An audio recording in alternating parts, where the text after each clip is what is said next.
ہم کیوں بات باتیں پریشان ہوتے ہیں؟ کیا کمی ہے ہماری زندگی میں؟ شاید توکل کی کمی ہے، قرآن پڑھنے کی کمی ہے، عبادات کی کمی ہے، حلال اور حرام کی پرواہ کرنے کی کمی ہے، نظروں کی حفاظت کرنے کی کمی ہے. ہماری زندگی میں کچھ کمی ہے جس کی وجہ سے ہم اللہ تعالیٰ کے اس اللہ تعالیٰ کے ناموں کی وجہ سے ہم we are not living to our fullest. اللہ تعالیٰ کے نام جس کی جو مسلمان جانتا ہو کہ میرا رب میں یہ کوالٹیز ہیں اور یہ تو صرف 3 ہیں اور ہزاروں ہیں اس کے علاوہ، وہ کیسے بات باتیں پریشان ہو سکتا ہے؟ وہ کیسے انزائٹیز اور پریشانی سے گزر سکتا ہے؟ اس کو پتہ ہے کہ میرا رب ہر چیز پر قادر ہے. قل هو القادر على ان يبعث عليكم عذابا من فوقكم، وہ قادر ہے کہ اس بات پہ کہ تم پہ عذاب لے آئے. ان المتقین فی جنات ونہر فی مقعد صدق عند ملیک مقتدر. عند ملیک مقتدر، وہ مقتدر بھی ہے، وہ ہر چیز پر قادر ہے. تبارک الذی بیدہ الملک وهو على كل شیء قدیر. وهو على كل شیء قدیر، وہ قادر بھی ہے، قدیر بھی ہے، مقتدر بھی ہے. تو پریشانی کس بات کی ہے؟ جب ہمارا رب ہے اور وہ ہر چیز کو کنٹرول کر سکتا ہے اور ہم اگر اللہ والے بن جائیں تو پھر آپ یقین جانیں کوئی مسئلہ نہیں رہے گا. ہر پریشانی کو وہ آسانی میں ایسے بدل سکتا ہے. اس نے صرف کون کہنا ہے وہ بدل جائے گا، صرف ہماری نیت صاف ہونی چاہیے. نمبر 1. اور number 2، second principle to live a wonderful life and to live a happy life is, جو بھی نیکی کریں اس کی اجر کی امید صرف اللہ سے رکھیں. پھر دیکھیں اللہ قدرت کے مناظر کیسے دکھاتا ہے آپ کو. سچا واقعہ سناتا ہوں کہ اگر انسان اگر نیکی کرے نا کسی کے ساتھ یا اللہ تعالیٰ کے سامنے نیکی کرے تو لوگوں سے امید ہے کہ لوگ مجھے واہ واہ کریں، بڑا نیک انسان ہے، بڑا دین کام کر رہا ہے، بڑا عبادت گزار ہے، یا بڑا نہ صرف اللہ سے امید رکھیں. یہ 9 ہجری کی بات ہے اور اس میں ایک کتاب لکھی گئی جزرات الذہب فی اخبار من ذہب، اور اس میں ایک شخص کا واقعہ آتا ہے ابو بکر بن عبد الباقی کا رحمہ اللہ.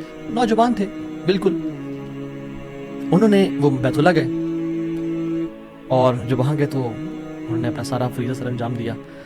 کچھ دن گزرے تو وہ ہی واز ناٹ ویری رچ، ان کا راشن جو تھا وہ ختم ہو گیا. جب راشن ختم ہوا تو بھوک اور پیاس کا عالم. مکہ کے ایک دن گلی میں جا رہے تھے تو ان کو نا ایک پیکٹ ملا. انہوں نے اس پیکٹ کو اٹھایا، تھوڑا ہیوی تھا وہ. انہوں نے کہا چلو میں کمرے میں جاتا ہوں اور دیکھتا ہوں کیا اس میں. کمرے میں گئے تو ایک ایسا ہار تھا جو کہتے ہیں میں نے آج تک نہیں دیکھا تھا. It was very unique, it was very precious. کہتے ہیں کہ میں بڑا حیران ہوں کس کا ہوگا. خیر الٹیمیٹلی میں نکلا اپنے کمرے سے باہر حرم کی طرف آ رہا تھا تو مکہ کی گلیوں میں نے ایک دیکھا ایک شیخ یعنی ایک بزرگ انسان تھا جس کے ہاتھ میں 500 دینار تھے اور وہ اناؤنسمنٹس کر رہے تھے کہ میرے گھر والوں کا ہار گما ہے، جس شخص کو مل جائے وہ مجھے دے، میں اس کو 500 دینار دوں گا. ابو بکر رحمہ اللہ نے سوچا کہ میرے پاس تو پیسے نہیں ہیں، میرے پاس راشن نہیں ہے، میں تو بھوک پیاس کا عالم ہے، تو میں اس کو ہار دوں گا، اس سے پیسے لے لیتا ہوں. چلو دیکھتے ہیں. ان بزرگ کا ہاتھ پکڑا اور کہا میرے کمرے میں چلیں آپ میرے ساتھ. کمرے میں گئے تو کہا آپ سے 3 سوال ہیں. آپ اس پیکٹ کی نشانی بتائیں، جس چیز سے اس پیکٹ کو باندھا گیا اس کی نشانی بتائیں، اور اس ہاتھ کی نشانی بتائیں. صرف 3 نشانیاں بتا دیں، میں آپ کو وہ دے دوں گا. جیسے ہمیں کوئی چیز ملے تو ہم کہتے ہیں کہ آپ یہ 3، اور اگر کوئی انسان کھوٹا ہوتا ہے نا تو وہ کہتے ہیں مجھے 50 نشانیاں بتائیں یا مجھے 60 نشانیاں بتائیں، اور کوشش کرتے ہیں ایک نہ ایک غلط بتا ہی دے گا تو ہار میرا ہو جائے گا. لیکن ہی وہ سنسیئر.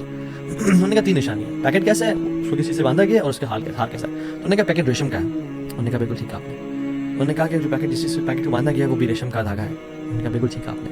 اور تیسرا چیز کا انہوں نے کہا اس میں 30 نگ لگے ہوئے ہیں اس ہار میں. انہوں نے اس کو سار کو دیکھا 1 2 3 4 5 6 30 کمپلیٹ یہ آپ کا ہار. تو انہوں نے کہا یہ 500 آپ کے دینار. کہتے نہیں مجھے نہیں چاہیے. کہتے ہیں کیوں بیٹا؟ میں نے تو وعدہ کیا تھا کہ میں شخص دوں گا. کہتے ہیں میں نے اللہ کے لیے کام کیا ہے، یہ مجھے چیز ملی تھی، میرا ایز اے مسلمان میرا حق تھا کہ میں ایمانت کو واپس ادا کروں، تو میں آپ سے اس کا اجر نہیں لوں گا. حالانکہ وہ نیڈ تھی لیکن کہا کہ نہیں میرا اجر اللہ تعالیٰ سے، واللہ لا اخذها، کہ میں اللہ کی قسم اس کو نہیں لوں گا آپ سے. وہ بحث کرتے تھے کہ لو تم نے لینا ہے، وہ کہتا ہے میں نہیں لینا آپ سے، آپ چلے جائیں، یہ میں نے اپنا ایمانت ادا کی ہے، میں نے کوئی احسان تو نہیں کیا آپ پہ. وہ بزرگ بڑا حیران ہو کہ یہ کیسا نوجوان ہے. خیر وہ چلے گئے. کچھ عرصے بعد ابو بکر بن عبد الباقی رحمہ اللہ کہتے ہیں کہ میں فائنینشلی اسٹیبل نہیں تھا تو میں نکلا کچھ تجارت کرنے کے لیے. میں جس شپ پہ بیٹھا ہند کی طرف میں نے سفر کیا. سافرت الی الہند، میں ہند کی طرف جانے لگا. اور کہتے ہیں جب راستے میں تھا تو اتنے برے طوفان نے ہماری شپ کو ہٹ کیا کہ پانی شپ کے بیچ میں آ گیا اور لاگز بکھر گئے اور وہ کشتی ٹوٹ گئی. کچھ لوگ ڈوب گئے، کچھ لوگ چیز چلا رہے تھے. میرے ہاتھ میں ایک لکڑی کا بہت بڑا ووڈ لاگ لگا، لکڑی کا ایک پھٹا سا لگا. میں نے اس کو زور سے پکڑ لیا. وہ مجھے جو ہے نا وہ سلولی اینڈ گریجولی کنارے پہ لے آیا. میں جب اس آئلینڈ پہ پہنچا تو دیکھا الحمدللہ وہاں پہ بالکل وہ ابینڈنڈ آئلینڈ نہیں تھا، وہاں پہ لوگ آباد تھے. تو میں جب اندر گیا آئلینڈ کی طرف اور دیکھا الحمدللہ مسلمان لوگ تھے اور وہاں پہ مسجد بھی تھی اور گھر بھی بنے ہوئے تھے. تو کہتے ہیں میں سیدھا مسجد چلا گیا. اسے لانگ سٹوری شارٹ کر دیتا تھا. مسجد میں کہتے ہیں میں جا کے قرآن پڑھنا شروع کر دیا. جب قرآن پڑھا تھا تو ایک مزدور آیا میرے پاس اور کہتا ہے کہ آپ تو بڑا پیارا قرآن پڑھتے ہیں، اور ہمارا تو اس آئلینڈ پہ آپ کہاں سے آئے ہیں؟ ہمارا تو اس آئلینڈ پہ یعنی کوئی اچھا قاری نہیں ہے موجود کہ جو قرآن ایسے پڑھے، ماشاء اللہ یو ریسائٹ بیوٹیفل قرآن. تو آپ ایک کام کریں، آپ پلیز میرے بچوں کو پڑھا دیں. سلولی اینڈ گریجولی لوگ آتے گئے اور ان کو اپنے بچے پڑھاتے گئے، اور وہ ابو بکر رحمہ اللہ اس مسجد کے بڑے نوبل شخص بن گیا کہ لوگ ڈیمانڈ تھی بہت زیادہ قرآن پڑھ، کسی کو آتا نہیں تھا، تو ہم نے اپنے بچوں کو لایا، لوگ بھی پڑھنا شروع ہو کر ان کو اس مسجد کا ایک طرح سے لیڈر بنا دیا کہ آپ اس کو رن کریں. کچھ عرصے بعد جب ابو بکر رحمہ اللہ کہتے ہیں میں ابھی چاہتا ہوں اس آئلینڈ کو چھوڑ کے مجھے نکلنا ہے یہاں سے، مجھے اپنے گھر کی طرف اور اپنے بزنس کی طرف واپس جانا ہے، تو مجھے اجازت ہے. تو ان لوگوں نے بڑا ان کو پش کیا اور کہا کہ نہیں آپ نہ جائیں، آپ کی آنے کی وجہ سے ہمارے پورے آئلینڈ میں قرآن کی تعلیم پھیل رہی ہے، you such a noble and wonderful gentleman, آپ پلیز یہیں پہ رکیں. تو انہوں نے کہا کہ نہیں بھائی میری لائف ہے، میں نے شادی بھی کرنی ہے اور سب. کہتے ہیں ہم آپ کو یہاں پہ بھیج دیں گے، ہم آپ کو یہاں پہ شادی کرائیں گے آپ کی، آپ یہاں پہ رکیں. تو انہوں نے کہا چلو ٹھیک ہے، اگر میرا معاش کا سلسلہ چل پڑتا ہے قرآن کو پڑھا کے اور باقی کام شام کر کے اور مجھے گھر اور بیوی مل جاتی ہے تو I can think to live hair.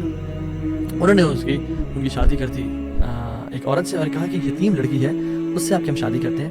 ہے تو وہ یتیم لیکن ہے بڑی مالدار وہ، کیونکہ اس کا باپ جو تھا وہ بڑا رچ انسان تھا. انہوں نے کہا ٹھیک ہے. جب ان کا نکاح ہوا اور اس لڑکی کے پاس جب آ کے بیٹھے، یعنی جو فرسٹ نائٹ، جب اس لڑکی کو دیکھا اور اس کے گلے پہ نظر پڑی تو وہ حیران ہو گئے.